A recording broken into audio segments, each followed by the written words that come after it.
السلام علیکم ورحمۃ اللہ وبرکاتہ۔ میرے محترم ناظرین کرام، آج کے اس درس میں آپ کے سامنے سورہ بقرہ، یہ قرآن مجید کا دوسرا پارہ ہے، آیت نمبر 186 سے لے کر 190 تک آپ کے سامنے میں پہلے تلاوت کروں گا، پھر اس کا ترجمہ رکھوں گا۔ اعوذ باللہ من الشیطان الرجیم، بسم اللہ الرحمن الرحیم۔ وَإِذَا سَأَلَكَ عِبَادِي عَنِّي فَإِنِّي قَرِيبٌ أُجِيبُ دَعْوَةَ الدَّاعِ إِذَا دَعَانِ فَلْيَسْتَجِيبُوا لِي وَلْيُؤْمِنُوا بِي لَعَلَّهُمْ يَرْشُدُونَ أُحِلَّ لَكُمْ لَيْلَةَ الصِّيَامِ الرَّفَثُ إِلَى نِسَائِكُمْ هُنَّ لِبَاسٌ لَكُمْ وَأَنْتُمْ لِبَاسٌ لَهُنَّ علم اللہ انکم کنتم تختانون انفسکم فتاب علیکم وعفا عنکم فالآن باشروہن وابتغوا ما کتب اللہ لکم وکلوا واشربوا حتی یتبین لکم الخیط الابیض من الخیط الاسود من الفجر ثم اتموا الصيام الى الليل ولا تباشروهن وانتم عاكفون في المساجد تلك حدود الله فلا تقربوها كذلك يبين الله آياته للناس لعلهم يتقون ولا تأكلوا أموالكم بينكم بالباطل وتدلوا بها إلى الحكام لتأكلوا فريقا من أموال الناس بالإثم وأنتم تعلمون يسألونك عن الأهلة قل هي مواقيت للناس والحج وليس البر بأن تأتوا البيوت من ظهورها ولكن البر من اتقى وأتوا البيوت من أبوابها واتقوا الله لعلكم تفلحون وقاتلوا في سبيل الله الذين يقاتلونكم ولا تعتدوا ان اللہ یحب المعتدین۔ میرے محترم ناظرین کرام، یہ سورہ البقرہ دوسرا پارہ آیت نمبر 186 سے لے کر 190 تک میں نے آپ کے سامنے رکھی ہے، تلاوت سماعت فرما چکے ہیں۔ اب اس کا ترجمہ سماعت فرمائیں۔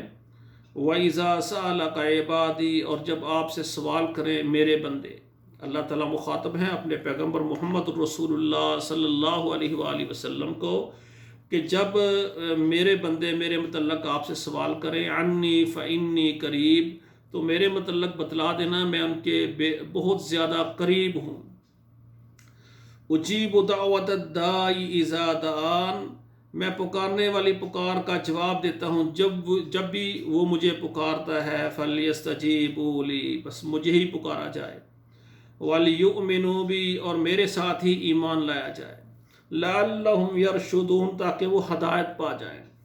أُحِلَّ لَكُمْ لَيْلَةَ الصِّيَامِ الرَّفَثُ إِلَى نِسَائِكُمْ، أُحِلَّ لَكُمْ، تمہارے لیے جائز ہے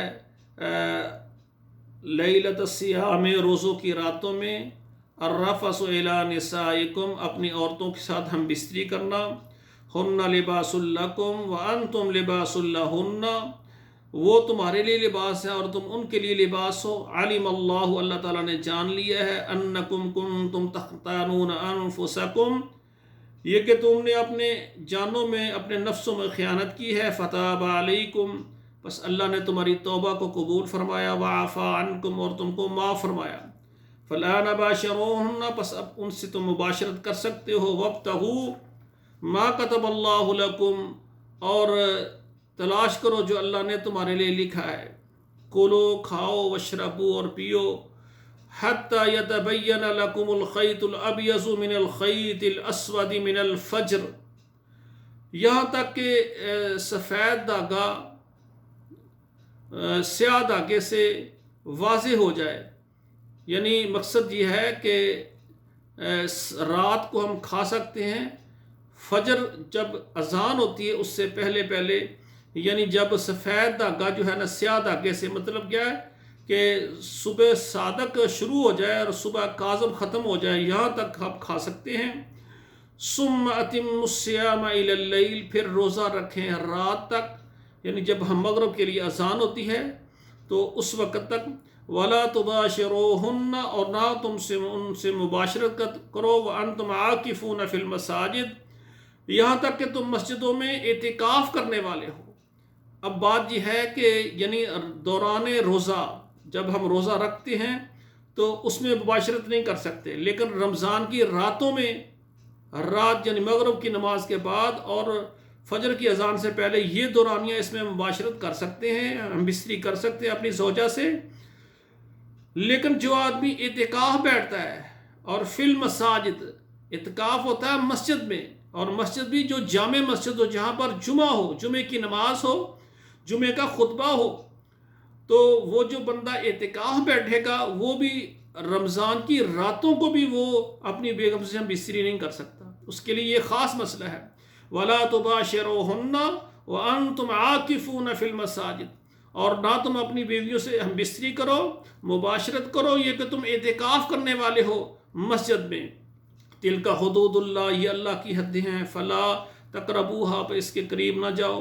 كَذَلِكَ يُبَيِّنُ اللَّهُ آيَاتِهِ لِلنَّاسِ، اسی طرح بیان کرتے اللہ تعالیٰ نشانی ہے لوگوں کے لیے، لَعَلَّهُمْ يَتَّقُونَ، تاکہ وہ پرہیزگار بن جائیں۔ وَلَا تَأْكُلُوا أَمْوَالَكُمْ بَيْنَكُمْ بِالْبَاطِلِ، اور نہ کھاؤ تم اپنے مالوں کو اپنے درمیان باطل طریقے کے ساتھ۔ وَتُدْلُوا بِهَا إِلَى الْحُكَّامِ، اور تم لے جاتے ہو اس کو حاکموں کی طرف۔ کیا ہوتا ہے؟ حاکموں کو رشوت دیتے ہیں تاکہ لوگوں کا مال اپنا بنائیں۔ لِتَأْكُلُوا فَرِيقًا مِّنْ أَمْوَالِ النَّاسِ، تاکہ کھائیں لوگوں کا مال۔ لِتَأْكُلُوا فَرِيقًا، تاکہ کھائے ایک فریق، مِّنْ أَمْوَالِ النَّاسِ، لوگوں کے مالوں سے، بِالْإِثْمِ، گناہ کے ساتھ، وَأَنْتُمْ تَعْلَمُونَ، اور تم جانتے ہو۔ يَسْأَلُونَكَ عَنِ الْأَحِلَّةِ، وہ سوال کرتے ہیں آپ سے چاند کے متعلق۔ قُلْ کہہ دیے ہے، مواقیت للناس والحج، یہ لوگوں کو ٹائم بتانے کے لیے، وقت بتانے کے لیے، والحج، اور موسم حج بتانے کے لیے ہے۔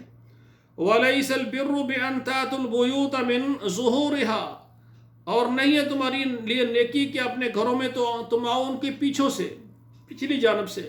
وَلَكِنَّ الْبِرَّ مَنِ اتَّقَىٰ، لیکن نیکی یہ ہے کہ تم تقوی اور پرہیزگاری اختیار کرو۔ وَأْتُوا الْبُيُوتَ مِنْ أَبْوَابِهَا، تم اپنے گھروں میں اپنے دروازوں سے داخل ہو۔ وَاتَّقُوا اللَّهَ لَعَلَّكُمْ تُفْلِحُونَ، اللہ سے ڈر جاؤ تاکہ تم کامیابی اور فلاح پا جاؤ۔ وَقَاتِلُوا فِي سَبِيلِ اللَّهِ، اور لڑائی کرو اللہ کے راستے میں، الَّذِينَ يُقَاتِلُونَكُمْ، وہ لوگ جو تم سے لڑائی کریں، وَلَا تَعْتَدُوا، اور زیادتی نہ کرو، إِنَّ اللَّهَ يُحِبُّ الْمُعْتَدِينَ، بے شک اللہ تعالیٰ نہیں پسند کرتے، إِنَّ اللَّهَ لَا يُحِبُّ، بے شک اللہ تعالیٰ نہیں پسند فرماتے، المعتدین، زیادتی کرنے والوں کو۔ تو سامعین کرام، یہ آیات میں نے آپ کے سامنے رکھی ہیں، ان میں اللہ ذوالجلال نے پہلی بات اللہ تعالیٰ کہتے ہیں مجھے پکارو، کوئی ضرورت ہے تمہیں، اور یہاں تک رسول اکرم صلی اللہ علیہ وآلہ وسلم نے فرمایا تمہارے جوتے کا تسمہ ٹوٹ جائے تو اس کا سوال بھی اپنے رب سے کرو۔ تو میرے بھائیو، ہماری بے شمار ضرورتیں ہیں، جس طرح ہم کو اللہ نے پیدا کیا، ہمیں پیدا کرنے میں اللہ نے کسی کو ساتھ شامل نہیں کیا، اللہ اکیلے ہی پیدا کرنے والے ہیں، اور اسی طرح ہماری ضروریات کو پورا کرنے میں بھی اللہ کو کسی کی ضرورت نہیں ہے۔ آپ کو جو اللہ ذوالجلال سے چاہیے آپ ڈائریکٹ اللہ سے مانگیں۔ ایک مسئلہ آپ غور سے سنیں، اما عام لوگوں سے ہم نے سنا ہے لو جی وسیلے کی ضرورت ہے، جس طرح ہم چھت میں چڑھتے ہیں تو سیڑھی کی ضرورت ہے، تو اسی طرح وہ کہتے ہیں جو اللہ کے ولی نیک لوگ ہیں یہ اللہ کے لیے وسیلہ ہے، ہماری ان کے آگے اور ان کی اللہ کے آگے، ہماری اللہ سنتا نہیں، ان کی اللہ موڑتا نہیں۔ یہ بڑا غلط عقیدہ ہے۔ اب دیکھیں یہاں پر ایک میں نقطے کی بات آپ کے سامنے رکھنا چاہتا ہوں، جب ہم چھت پر چڑھتے ہیں تو درمیان میں سیڑھی ذریعہ ہے، بغیر سیڑھی کے ہم نہیں چڑھ سکتے کیونکہ زمین سے لے کر چھت تک فاصلہ ہے۔ اب بات یہ ہے کہ ہمارا اور اللہ کے درمیان یہ فاصلہ کتنا ہے؟ اب غور کریں، اللہ ذوالجلال نے دوسری جگہ پر قرآن مجید میں فرمایا نحن اقرب الیہ من حبل الورید، اللہ کہتے ہیں میرے بندے تیرے یہ گردن میں جو شارک ہے، اب دیکھیں شارک کو کاٹ دیا جائے زندگی ختم، اللہ کہتے ہیں شارک جو تمہاری زندگی ہے اس شارک سے زیادہ ہم قریب ہیں۔ اب جو رب انسان کی شارک سے زیادہ قریب ہے تو یہاں پر سیڑھی لگائیں پھر اب زمین سے آپ چھت پر جاتے ہیں، فاصلہ ہے، سیڑھی لگاتے ہیں، یہ فاصلہ ہے، اور بندے کے اور اللہ کے درمیان فاصلہ کتنا ہے؟ پہلے فاصلہ دیکھیں، اگر فاصلہ ہے تو پھر سیڑھی لگائیں، یعنی آپ وسیلہ تلاش کریں۔ اگر بندے اور اللہ کے درمیان فاصلہ ہی نہیں ہے تو یہاں سیڑھی کی ضرورت ہی نہیں، یا وسیلے کی ضرورت، غور کریں ذرا۔ اللہ کہتے ہیں نحن اقرب الیہ من حبل الورید، یہ ایک بہت بڑا مضمون ہے توحید پر، بے شمار مثالیں ہیں، انبیاء کرام نے مانگا، صحابہ کرام نے مانگا، ہمارے پیغمبر نے مانگا، بے شمار مسلمانوں نے مانگا، لوگوں نے، ادھر سے بندہ مانگتا ہے ادھر سے اللہ ذوالجلال عطا کرتے ہیں، نہ کسی دیوار نے سنا، نہ کسی درخت نے سنا، نہ کسی فضا نے سنا، بندہ اندر سے کہتے ہیں یا اللہ میری یہ ضرورت ہے، میں مجبور ہوں، بے بس ہوں، بے کس ہوں، اللہ ذوالجلال اسی وقت اس کی مدد فرماتا۔ تو بندے کے اللہ بالکل قریب ہے، کسی کی ضرورت نہیں ہے۔ ہاں ویسے یہ ہمارے رسول صلی اللہ علیہ وسلم نے یہ ہمارے لیے جائز کیا ہے کہ جو اللہ کے نیک بندے ہیں، اللہ کے ولی آپ سمجھتے ہیں یہ بڑا پکا نمازی ہے، یہ متقی ہے، یہ پرہیزگار ہے، یہ عبادت گزار ہے، آپ اس سے دعا کروا سکتے ہیں کہ یار میرے کچھ مشکلات ہیں یا میری یہ ضرورت ہے، آپ میرے لیے دعا کرنا، تو وہ آپ کے لیے دعا کرے کہ یا اللہ یہ بھائی میرے پاس آیا ہے تو اس کے لیے میں دعا کرتا ہوں اللہ اس کی پریشانی رفع کر دے۔ دعا کروانا جائز ہے، ٹھیک ہے نا، کسی سے دعا کروائیں یہ جائز ہے، لیکن یہ کہنا کہ آپ میری یہ بات پوری کریں تو وہ اللہ کو کہتا ہے اس کی پوری کریں، یعنی یہ وسیلہ کہ میری اللہ سنتا نہیں اور اس کی اللہ موڑتا نہیں، یہ بات غلط ہے۔ علماء سے، نیک لوگوں سے، اور سب سے بڑی بات ہے جس کے والدین ماں اور باپ حیات ہیں، اپنے ماں باپ سے دعا کروائیں، ابا جان امی جان میری یہ پریشانی، آپ اللہ سے دعا کریں۔ اللہ سے دعا کرنا، اور رسول اللہ صلی اللہ علیہ وسلم نے یہ جو دعا کے متعلق اماں جان عائشہ فرماتی ہیں جب میری کوئی ضرورت ہوتی ہے تو میں اپنی کسی سہیلی کے لیے دعا کر دیتی ہوں، میرا کام خود بخود ہو جاتا ہے۔ اللہم اغفر للمؤمنین والمؤمنات، یہ بھی دعا ہے نا، تو ہمیں چاہیے کہ ہم اپنے جو نمازی بھائی ہیں، رشتہ دار ہیں، کوئی پریشان ہے، کوئی بیمار ہے، ہم ان کو دعا میں یاد رکھیں۔ اب اپنے لیے مانگتے ہیں، اپنے دوستوں کے لیے، اپنے رشتہ داروں کے لیے، اپنے بچوں کے لیے، اپنی بیویوں کے لیے، سب کے لیے ہمیں مانگنا چاہیے، مسلمانوں کے لیے مانگنا چاہیے۔ تو دوسری بات یہ ہے کہ رمضان کی راتوں میں جو ہے نا، ابتداً جب رمضان کے روزے فرض ہوئے تو یہ نظام تھا اللہ ذوالجلال کا، رسول اللہ نے فرمایا تھا کہ صبح کو ہم روزہ رکھتے ہیں اور رات کو روزہ نہیں ہوتا، لیکن اپنی عورت سے ہم بستری نہیں کر سکتے، لیکن کئی صحابہ کرام ان سے رات کو یہ غلطی ہو گئی، انہوں نے رات کو ہم بستری کر لی اور رسول اللہ کو بتایا کہ اللہ رسول ہم سے رات کو یہ خطا ہو گئی ہے۔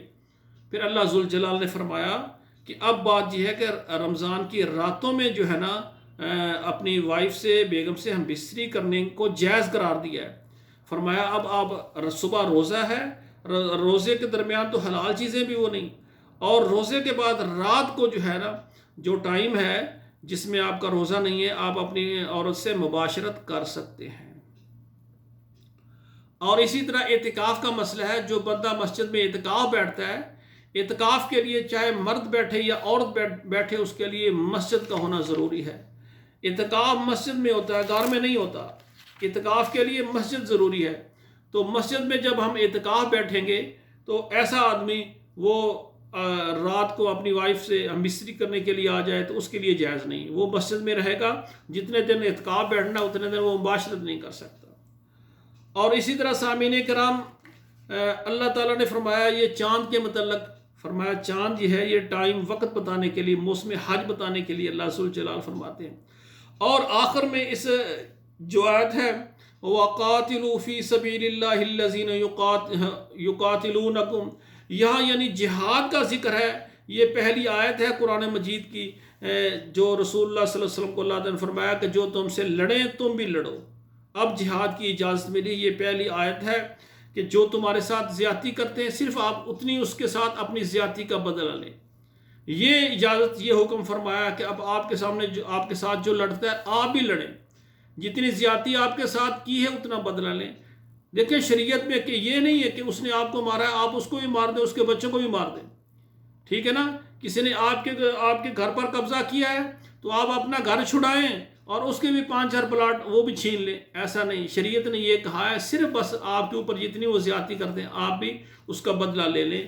یہ پہلی آیت ہے قرآن مجید میں جس میں قتال فی سبیل اللہ، جہاد فی سبیل اللہ کی اجازت دی ہے، کیونکہ مدینے میں جب مکے میں تھے نا جب رسول اللہ صلی اللہ علیہ وسلم، تو جہاد کی اجازت نہیں تھی، لڑنے کی، صبر کی سی۔ کوئی بھی کہتا ہے مجھے فلاں نے مارا ہے میرے ظلم، فلاں صبر کرو، صبر کرو، کیونکہ مسلمانوں کے پاس طاقت نہیں تھی، افرادی قوت اور مالی طاقت نہیں تھی۔ جب مدینے میں گئے تو افرادی قوت بھی ہو گئی، مالی طاقت بھی، اللہ تعالیٰ نے مال سے بھی نوازا، تو پھر اللہ ذوالجلال نے فرمایا کہ آپ قتال فی سبیل اللہ کریں۔ تو جہاد جو ہے نا یہ اسلام کے اندر ہے، اسلام یہ کی کوہان ہے، تو یہ قیامت تک جاری رہے گا۔ تو ہم نے مجاہد بن کر رہنا ہے اللہ کے راستے میں، جب بھی ضرورت ہو تو ہم نے اپنا مال بھی دینا ہے، اپنی جانیں بھی قربان کرنی ہے، اور صرف اللہ کے لیے۔ اقول قولی ھذا استغفر اللہ لی ولکم ولسائر المسلمین فاستغفروہ انہ هو الغفور الرحیم۔